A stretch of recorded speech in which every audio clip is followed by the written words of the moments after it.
Hi guys, how are you? Welcome to our channel knows exam study. अपन 8th class का second chapter पढ़ रहे हैं। इसमें अपन ने कौन कौन से टॉपिक कवर कर लिए? पहले अपन ने क्या पढ़ा था? Micro organisms, friend and foil, कि कुछ माइक्रो ऑर्गेनिजम्स अपने लिए बेनिफिशियल होते हैं और कुछ माइक्रो ऑर्गेनिजम्स अपने लिए हार्मफुल होते हैं। तो बेनिफिशियल और माइक्रो ऑर्गेनिजम्स को अपन ने कंप्लीट कर लिया। आज अपन क्या पढ़ेंगे? हार्मफुल बैक्टीरिया जो अपनी बॉडीज के अंदर डिजीज सेपरेट करते हैं, उन बैक्टीरिया के बारे में आज अपन पढ़ेंगे। तो let me start. Increase soil fertility, some bacteria are fix the nitrogen, कि कुछ बैक्टीरिया ऐसे होते हैं जो नाइट्रोजन को फिक्स करते हैं, जिससे जितने प्लांट्स होते हैं वो उस नाइट्रोजन को कंज्यूम करते हैं, तो अपनी सोइल फर्टिलिटी को वो इंक्रीज कर देते हैं। ऐसे बैक्टीरिया कौन कौन से हैं? For example rhizobium bacteria, nitromonas bacteria and other bacterias etcetera. Some bacterias are fix the nitrogen that plants are consume that, वो प्लांट्स उसको कंज्यूम करते हैं, जिससे उनकी ग्रोथ जल्दी हो जाती है और वो अपने इन्वायरमेंट को क्लीन अप भी करते हैं। कैसे?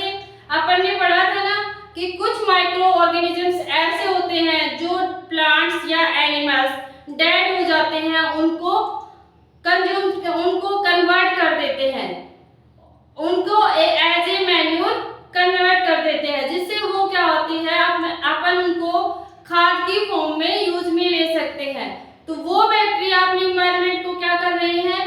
क्लीन अप कर रहे हैं। क्योंकि अगर डेड ऑर्गेनिजम्स या प्लांट्स, एनिमल्स खुद भी अगर वो डिकम्पोज्ड नहीं होंगे तो अपने इन्वायरमेंट में अजीब तरह से पॉल्यूशन फैल जाएगा। उस पॉल्यूशन को वो क्या करते हैं? कम करते हैं और उनको डिकम्पोज्ड करके मैन्योर में कन्वर्ट कर देते हैं, जिससे अपने वो नाइट्रोजन या ह्यूमिडिटी सोइल को क्या प्रोवाइड करवाते हैं?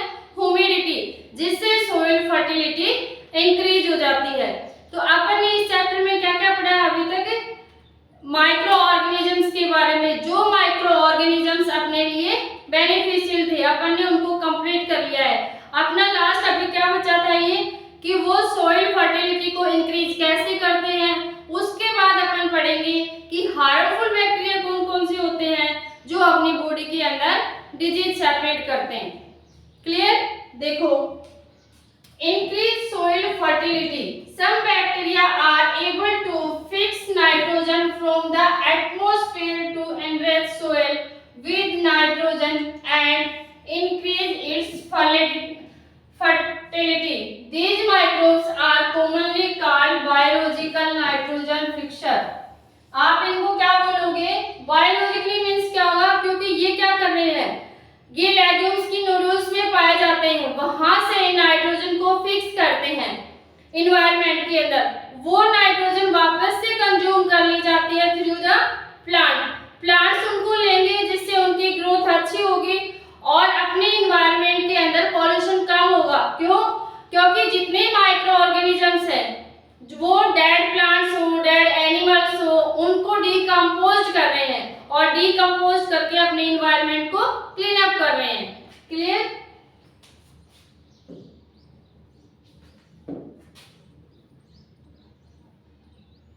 देखो ये diagram, the nitrogen fixation cyanobacteria. Cyanobacteria को अपन क्या बोल सकते हैं? Blue green algae. अपन ने स्टार्टिंग में चैप्टर जब स्टार्ट किया था तब पढ़ा था ना, एल्गी, फंगी, वायरस, बैक्टीरिया। तो साइनोबैक्टीरिया को अपन क्या बोलते हैं? Blue green algae. ये क्या करते हैं? ये माइक्रो ऑर्गेनिजम्स नाइट्रोजन को फिक्स करते हैं। अब देखो, क्लीनिंग द इन्वायरमेंट, इन्वायरमेंट को क्लीन कैसे करते हैं?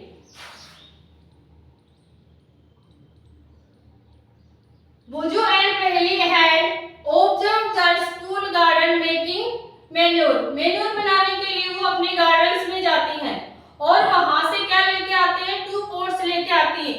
एक के अंदर वो वेजिटेबल पील्स डालती हैं, अदर पार्ट्स कुछ अदर गार्बेज होता है उसको डालती हैं, जो डिकम्पोज हो जाता है और दूसरे पोर्ट में वो क्या डालती हैं, प्लास्टिक की थिंग्स डालती हैं, बोतल हो गई प्लास्टिक की, प्लास्टिक के गिलास हो गए, वो उसके अंदर डालते हैं। देखो इस तरह से वो दो पोर्ट लेते हैं।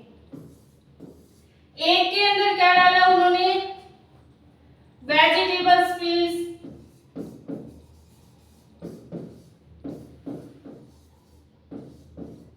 एक में क्या डाला,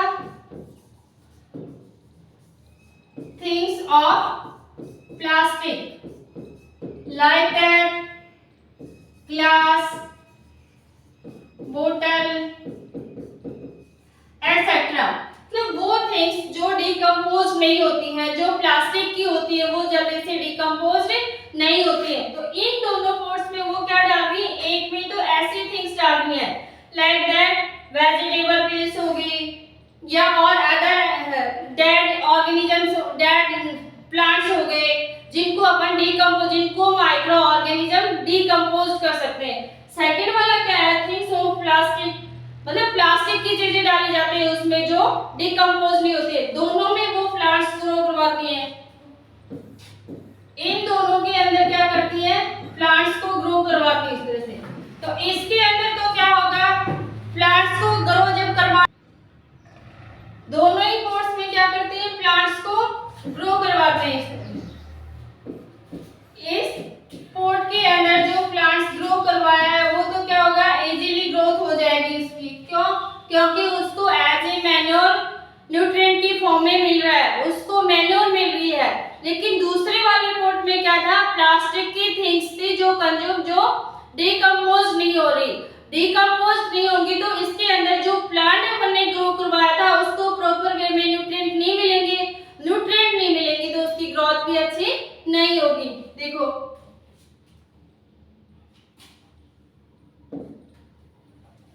take 2 pots and fill each pot half with soil। आपको 2 पोर्ट लेने हैं, आपको इस तरह की एक्टिविटी अपने घर पे करके देखनी है। ये एक्टिविटी आप इजीली कर सकते हो। अगर आपके पास पोर्ट नहीं है तो आप बोतल को काटो, या आपके पास जो घर में टूट फूट जाते हैं एक्स्ट्रा जो थिंग्स होते हैं उनको ले लो, उनमें आप हाफ मिट्टी भर लेना, सोइल को भरना है। उसके बाद उन पे देखो मार्क कर देना है, mark A and mark B. Put plant wastage in port A, जो प्लांट के वेस्टेज हैं वो पोर्ट ए में डालने हैं। And things like polythene bags, empty glass bottles and broken plastic toys in pot B. A में क्या डालना है आपको, वो थिंग्स डालनी है जो डिकम्पोज हो जाती हैं। पोर्ट बी में वो थिंग्स डालनी है प्लास्टिक की या अदर की जो डिकम्पोज नहीं होती है। Observe them after 3 and 4 weeks। आपको 3 और 4 वीक्स में उनको ऑब्जर्व करना है कि किस में ग्रोथ ज्यादा हुई, पोर्ट ए में या पोर्ट बी में। कौन से में ग्रोथ ज्यादा होगी, ऑब्वियस सी बात है प्लांट जो पोर्ट ए है जिसमें अपन ने प्लांट्स ग्रो करवाया है और वो थिंग्स डाली हैं जो इजीली डिकम्पोज हो जाती हैं, तो वो एज ए मैन्योर बन जाती हैं, मैन्योर की फॉर्म में। मतलब वो जो प्लांट्स थे वो एज ए न्यूट्रिएंट उनको कंज्यूम कर सकते हैं।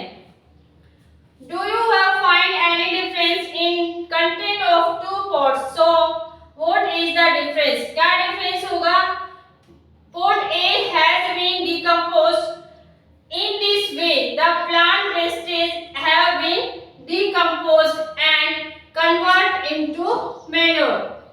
जो पोर्ट ए लिया था अपन ने उसके अंदर जो प्लांट्स वेस्टेज डाले थे वो डिकम्पोज हो जाते हैं और जो प्लांट्स वहां अपन ने ग्रो करवाया था वो एज ए न्यूट्रिएंट फॉर्म में उनको यूज या कंज्यूम कर लेता है। Has been converted into manure by the action of microbes। The nutrient released in the process can be used by plants again। अब प्लांट पोर्ट बी में देखो, the polythene bag, empty glass bottle and broken toy parts did not undergo any such change।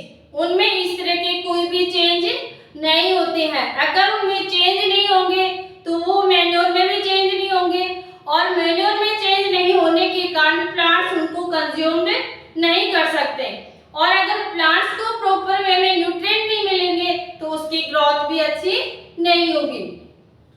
The microbes could not act on them and convert them into manure। कि microbes उन पे act नहीं करते, microbes उनको convert नहीं कर सकते, वो जैसे थिंग्स थी वो वैसे ही रहेंगे, वो मैन्योर की फॉर्म में चेंज नहीं होंगी। You often see large amount of dead organic matter in the form of decaying plants and sometimes dead animals on the ground. You find that they disappear after some time। आपने देखा है ना, मान लो आपके आसपास कुछ डेड एनिमल्स होते हैं, डेड प्लांट्स होते हैं, वो थोड़े दिनों के बाद क्या होते हैं, डिसअपीयर हो जाते हैं। आपने सोचा है कभी ऐसा क्यों होता है? क्यों? क्योंकि जो माइक्रो ऑर्गेनिजम्स होते हैं वो उनको डिकम्पोज कर देते हैं। डिकम्पोज कर देंगे तो उनको मैन्योर में कन्वर्ट कर देंगे और वो वहां से डिसअपीयर हो जाते हैं। Animals converting them into simple substances. These substances are again used by other plants and animals। वो उनको सिंपल सब्सटेंसेस में चेंज कर रहे हैं। अगर आप सिंपल सब्सटेंसेस में जो माइक्रो ऑर्गेनिजम्स उनको सिंपल सब्सटेंस में चेंज कर रहे हैं, कन्वर्ट कर रहे हैं, तो वो वापस से प्लांट्स हो या एनिमल उनको कंज्यूम कर सकते हैं, तो उनको वापस से क्या करेंगे, वो यूज कर सकते हैं। Thus microorganisms can be used to degrade the harmful and smelly substances and thereby clean up the environment। कि वहां पे अगर वो उनको डिकम्पोज नहीं करते तो वहां पे क्या होता है, स्मेल आती, वो इस तरह से उस स्मेली सब्सटेंसेस को डिकम्पोज कर देते हैं और अपने इन्वायरमेंट को क्लीन अप कर देते हैं। आज अपना ये जो बेनिफिशियल वाला टॉपिक था, जो बैक्टीरिया के बेनिफिशियल बैक्टीरिया अपन पढ़ रहे थे, वो अब कंप्लीट हुआ। उसके बाद अपन अब पढ़ेंगे हार्मफुल बैक्टीरिया, कि हार्मफुल बैक्टीरिया कौन से होते हैं जो अपनी बॉडी के अंदर डिजीज सेपरेट करते हैं। See on board, harmful micro organisms. देखो, some bacteria are beneficial for us but some bacteria या some microorganism harmful for us। Microorganisms are harmful in many ways। Some of the microorganisms causes disease in human being, plants and animals। कुछ microorganisms ऐसे होते हैं जो human being या animals या plant में disease को सेपरेट करते हैं। आज अपन उन microorganisms like that virus, bacteria, algae, fungi जो प्लांट और एनिमल्स के अंदर डिजीज को सेपरेट करते हैं उनके बारे में पढ़ेंगे। माइक्रोऑर्गेनिजम्स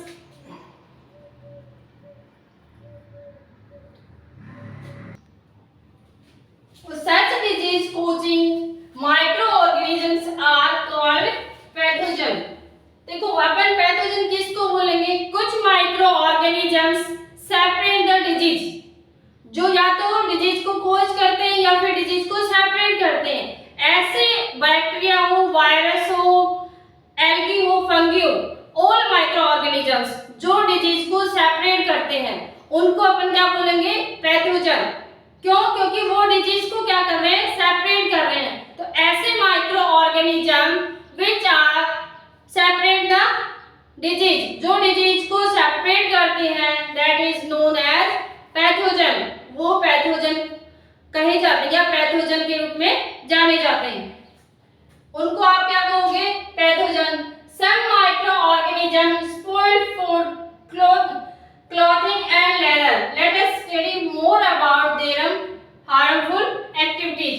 कुछ माइक्रो ऑर्गेनिजम्स ऐसे होते हैं जो अपने लिए हार्मफुल हैं, जो फूड को स्पॉइल कर देते हैं या जो लेदर्स की चीजें होते हैं उनको डिकम्पोज कर देते हैं। तो उन बैक्टीरिया के बारे में अपन अब पढ़ेंगे। Disease causing micro organisms in human. देखो, disease are two type, disease दो तरह की होती है, एक तो कम्युनिकेबल डिजीज और दूसरी अनकम्युनिकेबल। कम्युनिकेबल डिजीज कौन से होगी, जो डिजीज एक पर्सन से दूसरी पर्सन में सेपरेट हो जाती है उनको अपन क्या बोलते हैं, कम्युनिकेबल। देखो आप लर्न कैसे कर सकते हो, कम्युनिकेशन। कम्युनिकेशन कैसे होता है, जब दो लोग आपस में बात करते हैं तो क्या उसको अपन क्या कहते हैं, कम्युनिकेशन। सेम इसी तरह जब एक हेल्दी पर्सन हो और दूसरा डिजीज इन्फेक्टेड पर्सन हो, जब डिजीज इन्फेक्टेड पर्सन से वो हेल्दी पर्सन के अंदर डिजीज ट्रांसमिट हो जाती है, that is known as communicable disease. Example of some disease including cholera, common cold, chickenpox and tuberculosis. किसकी डिजीज है ये? All disease are separated by bacteria. देखो, pathogen enter our body through the air we breathe. जब आप सांस लेते हो उसके थ्रू भी अपनी बॉडी के अंदर कोई भी पैथोजन एंटर कर सकता है।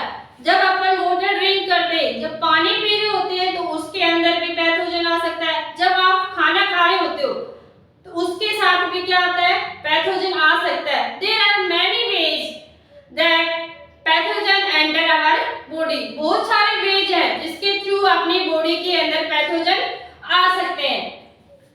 They can also get transmitted by direct contact with an infected person or carried by an animals. जो पर्सन इन्फेक्टेड होता है, लाइक देखो कॉमन कोल्ड नॉर्मली होता है, जुकाम खांसी सबको नॉर्मली होती है ना।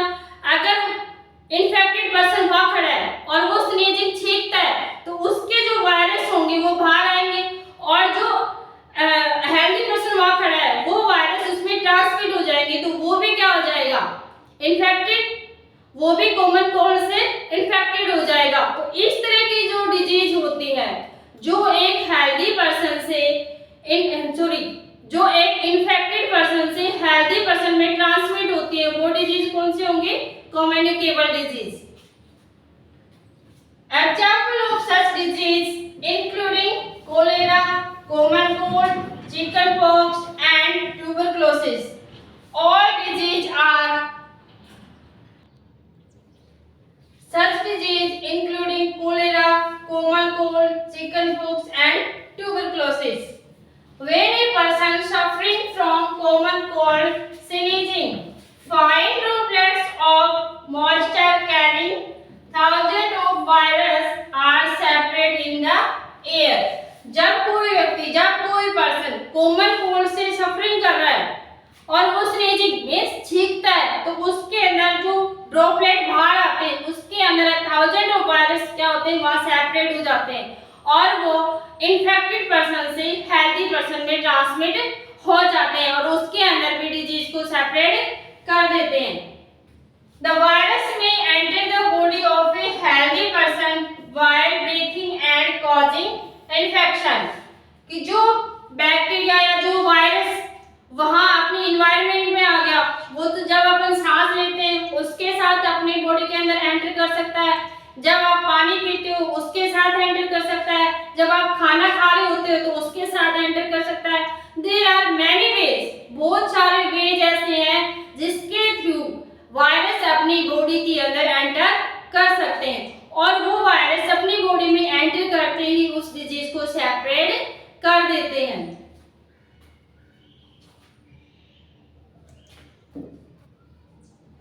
देखो, there are some insects and animals which act as carrier of disease causing microbes. कुछ इंसेक्ट और कुछ एनिमल्स भी ऐसे होते हैं जो एक माइक्रोब्स की तरह बिहेव करते हैं। कैरिज मतलब एक हेल्दी पर्सन एक इन्फेक्टेड पर्सन से हेल्दी पर्सन में डिजीज को सेपरेट करना। इट मींस वो क्या बोले जाएंगे, carriage of disease causing microbes. House fly is one such carriers. House fly देखा है ना आपने, बहुत सारी मक्खियां जो अपने घरों में घूमते रहती हैं, वो घर में कचरे पे बैठी होती है, वहां से माइक्रो ऑर्गेनिजम्स जो डिजीज को सेपरेट करती है अपने साथ ले आती है। अगर अपन फूड को ओपन कर देते हैं, अगर अपने फूड को अपन इसीलिए तो कहते हैं अपने फूड को हमेशा कवर्ड करके रखना चाहिए, नहीं तो वो क्या करेगी, अपने फूड के ऊपर आके बैठेगी और वहां पे इनको वायरस या जो माइक्रो ऑर्गेनिज्म अपने साथ लेके आई है वो वहां पे छोड़ देगी। और जब अपन उस फूड को खाएंगे, उस भोजन को खाएंगे, उसके साथ वो माइक्रो ऑर्गेनिजम्स अपनी बॉडी के अंदर एंटर कर जाएंगे। इसलिए हमेशा आप लोग ये ध्यान रखोगे कि अपना जितना भी फूड होता है सबसे पहले उसको कवर करके रखना, क्योंकि हाउस फ्लाई हो या अदर माइक्रो ऑर्गेनिजम्स हो वो बाहर गार्डन पे जाते हैं, वहां से माइक्रो ऑर्गेनिजम्स को लेके आते हैं और अपने फूड पे छोड़ देते हैं। और जब आप उसको खाते हो, जब आप उसको ईट करते हो तो उसके साथ वो माइक्रो ऑर्गेनिजम्स आपकी बॉडी के अंदर एंटर कर जाते हैं। They fly sit on the garbage and animal excrete pathogens sticks to their bodies. Where these flies sit on uncovered food, they may transfer the pathogen. कि वो हाउस फ्लाई या fly अगर अपने अनकवर्ड जो food अपन ने cover नहीं कर रखा उसके ऊपर बैठेंगी तो वहां पे वो उनको पैथोजन को ट्रांसमिट कर देंगे। Whoever eats the contaminated food is likely to get sick. क्योंकि वो फूड फिर क्या से हो जाएगा, कंटामिनेटेड, मतलब उसके साथ अगर माइक्रोब्स आ रहे हैं उस फूड को आप क्या बोलोगे, कंटामिनेटेड फूड। अगर आप उस फूड को खाओगे तो आप क्या हो जाओगे, ऑब्वियस आप सिक, बीमार हो जाओगे। इसलिए अपने फूड को हमेशा कवर्ड करके रखो। Avoid consuming uncovered items of food. Another example of a carrier is the female Anopheles mosquito. सुना है ना आपने, female Anopheles mosquito, which carries the parasite of malaria. ये कौन से डिजीज सेपरेट करता है, मलेरिया। इसको आप अलग से नोट्स में बना लेना, आपने नोट करके रख लेना, क्योंकि ये क्वेश्चंस भी बहुत बार रिपीट होता है। Which carries the parasite of malaria plasmodium. Female is mosquito acts as carrier of dengue virus. इस मॉस्किटो का नाम क्या है, female, it is mosquito that carrier of dengue virus. इससे डेंगू को सेपरेट किया जाता है, मलेरिया को सेपरेट किससे किया जाता है, फीमेल एनाफ्लेस मॉस्किटो। दोनों में आपको डिफरेंस पता होना चाहिए, एक किसका कैरियर है, डेंगू का, दूसरा किसका कैरियर है, मलेरिया का। मलेरिया का कैरियर कौन है, मलेरिया को कौन सेपरेट करता है, फीमेल मॉस्किटो एनाफ्लेस, क्लियर। और सेकंड जो डेंगू को सेपरेट करता है that is female Aedes mosquito. इन दोनों को आप अलग अलग नोट करोगे कि मलेरिया किसके थ्रू सेपरेट होती है और डेंगू किसके थ्रू सेपरेट होती है, क्लियर।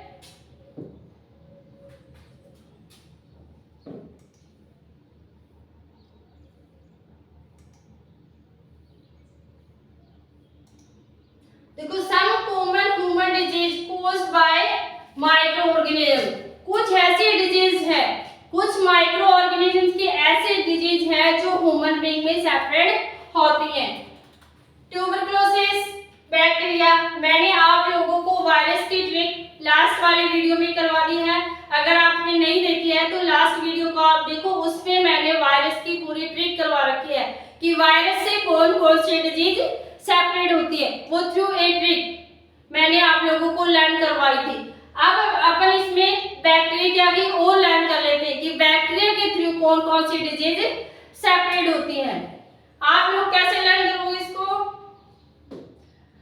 3TC।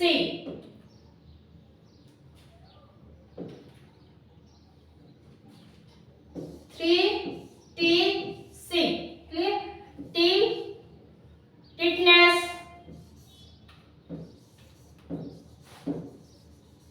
लिखा है मैंने कि जो तीनों डिजीज होंगी वो स्टार्ट किससे हो रही है, टी से। तो फर्स्ट क्या हो जाएगी आपकी, tetanus, second typhoid and third is tuberculosis. आप मेरे साथ साथ राइट डाउन भी कर सकते हैं इसको, क्योंकि ये डिजीज बैक्टीरिया की हो, वायरस की हो, प्रोटोजोआ की हो या फिर एल्गी फंगी की हो, इनमें से एक ना एक क्वेश्चन आपके पूछा पूछा ही जाता है बोर्ड एग्जाम में, तो आप इसको मेरे साथ राइट डाउन करो। फर्स्ट देखो 3T फर्स्ट क्या हो जाएगी tetanus, second typhoid, third tuberculosis और सी से क्या हो जाएगी cholera. All disease are separate by bacteria.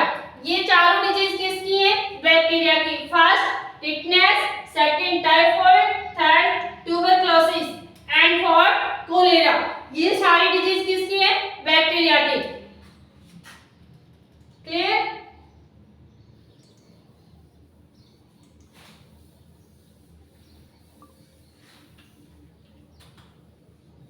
देखो मोड ऑफ ट्रांसमिशन कि ये ट्रांसमिशन किसके थ्रू होते हैं।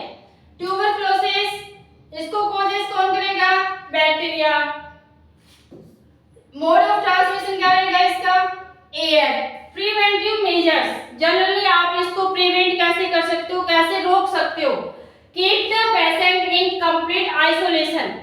जिस भी पेशेंट को क्या है ट्यूबरक्लोसिस उसको आइसोलेशन मतलब अकेले को एक रूम में छोड़ दो, आइसोलेट कर दो, वैसे उसके पास कोई नहीं जाएगा। क्योंकि ट्यूबरक्लोसिस एक कम्युनिकेबल डिजीज होती है जो साथ में जाने से, बात करने से, उसके साथ खाना खाने से ट्रांसमिट हो जाती है। इसलिए सबसे पहले आप उसको क्या करोगे आइसोलेट, अलग करोगे।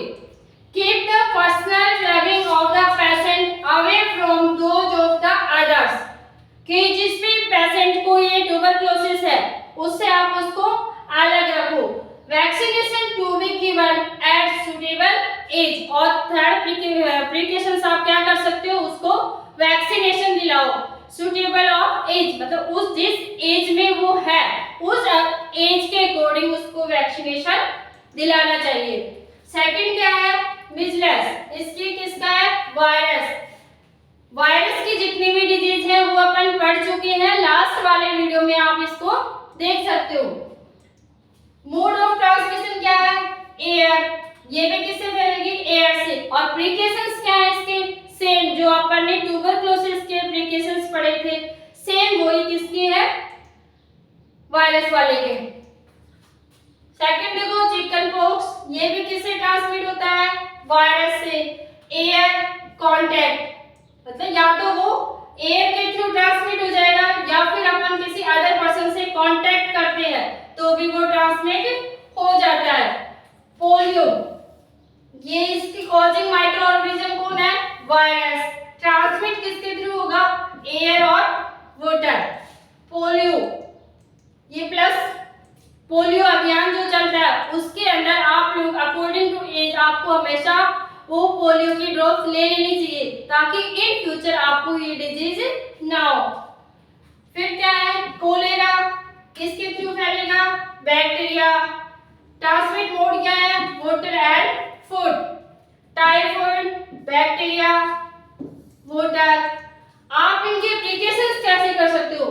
Maintain personal hygiene and good stationery habit.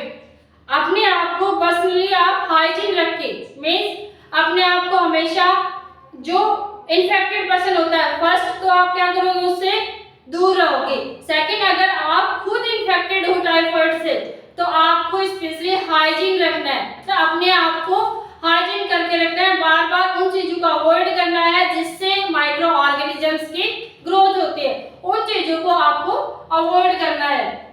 Consume properly cook food and boiled drinking water और वैक्सीनेशन। आपको हमेशा क्या करना है पहले वाटर को बॉईल करना है उसके बाद उसको ड्रिंक करना है। Consume properly cook food. आपको ठंडा फूड कभी भी नहीं लेना है जब आप टाइफाइड या फिर कोलेरा से इन्फेक्टेड हो। आपको जो भोजन बनाया जाता है उसी टाइम उसको खाना चाहिए। सेकंड और एक स्पेशली इस बात का ध्यान रखना चाहिए कि वाटर को विदाउट बॉईल नहीं पीना चाहिए। पहले उसको बॉईल करो फिर ठंडा करके फिर आपको उसको पीना चाहिए क्योंकि जब आप बॉईल करते हो तो उसके अंदर अदर माइक्रो ऑर्गेनिजम्स जो होते हैं वो डेड हो जाते हैं। Vaccination according to age vaccination लेना चाहिए क्योंकि वैक्सीनेशन मैंने कल वाले वीडियो में आपको बताया था कि वैक्सीनेशन होता क्या है। वैक्सीनेशन में एक तरह की इनएक्टिव एंटीबॉडीज हमारे अंदर दिए जाते हैं। जिस प्रकार एक स्पेशल लोग के लिए स्पेशल की होती है, सेम उसी तरह बाहर से जो एंटीजन अपने बॉडी के अंदर एंटर करता है उसके लिए भी स्पेशली एक एंटीबॉडी होती है। जब एंटीजन आएगा तो वो एंटीबॉडी प्रोड्यूस हो जाती है और उसको इनएक्टिव करती है। इनएक्टिव करने से वो वहां पे डेड कर देती है और उस डिजीज से अपने आप को प्रिवेंट कर देती है, उस डिजीज से अपने को बचा देती है। सेम इसी तरह तो आपको क्या लेना चाहिए, वैक्सीन लेनी चाहिए। हेपेटाइटिस ए वायरस, ये भी किसके थ्रू ट्रांसमिट होती है, वाटर। इसमें भी आपको प्रिकॉशंस क्या लेनी है, ड्रिंक व्हाइल ड्रिंकिंग वाटर, कि हमेशा बॉइल्ड वाटर को ही आपको ड्रिंक करना चाहिए। क्लियर? आज अपन इतना ही पढ़ेंगे। Thank you for watching. इस वीडियो को आप लगातार देखते रहिए, मैं आगे स्टेप बाय स्टेप इस चैप्टर को कंप्लीट करवाऊंगी।